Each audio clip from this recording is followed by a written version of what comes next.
So about the procedure of the study, first the researcher used the Nielsen English language proficiency test to divide the 90 participants into 3 groups, which means the SDAD group, and the GI group, and the CI group. And for each group, it includes 30 participants.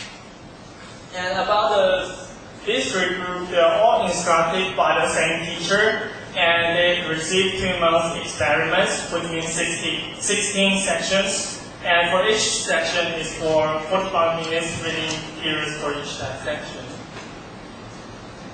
And the procedure of the study, just as I mentioned, first they take the Nielsen English language proficiency test, and they will be divided into 3 groups. And for the SDAD group, they will receive SDAD instruction, which means they follow the 4th step. And for the GI group, they receive the GI instruction.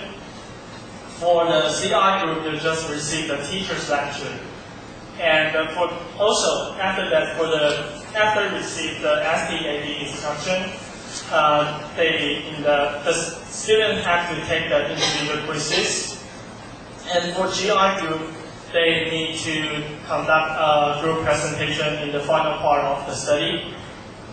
And for the CI group, they just individual practice the worksheet on the reading materials. And the 3 groups have to take the post-test in the end of the study. And about the methodology, the researcher used one-way ANOVA to examine the difference among participants' score on the Nielsen English language proficiency test, and also to examine whether or not the observed differences among participant mean on the post-test were statistically significant. And also, the researcher used a post-hoc Shafei test to determine where precisely the significance lay. And now let's look at the result. And as we can see from table 3, before the experiment started, we could find that the 3 groups, their mean scores are pretty close. There are nothing different between the 3 groups. However, their standard deviation seems a little different. And after conducting this experiment, we found that the SDAD group got the highest mean score, and for the GI group, their score is in the middle, and for the CI group, they got the lowest mean score, which means that SDAD is pretty effectiveness in enhancing students' reading ability.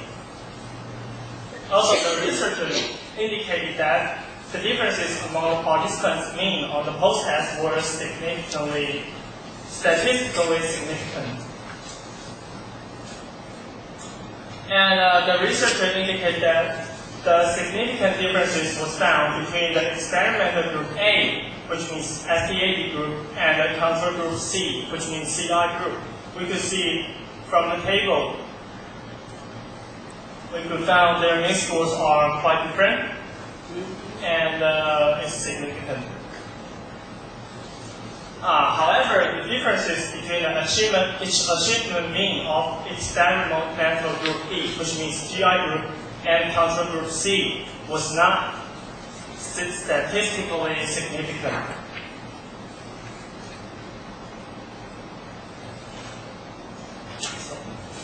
And also, the researcher indicated that no significant differences was found comparing the achievement mean of the SDAD and the GI groups. And I'll explain that later. So about the conclusion is that it is important for students to receive explicit instruction in specific reading comprehension strategies, such as summarized headings, identifying main ideas, and self-regulation skills.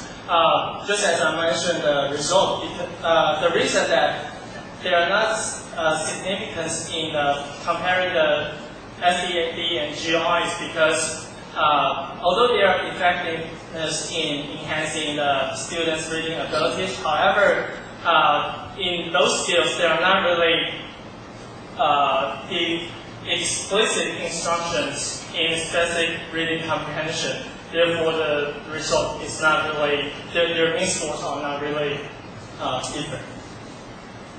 Also, we found that simply putting students in group does not guarantee positive results, because we cannot just get the students in group and ask them to cooperate with each other. That's impossible.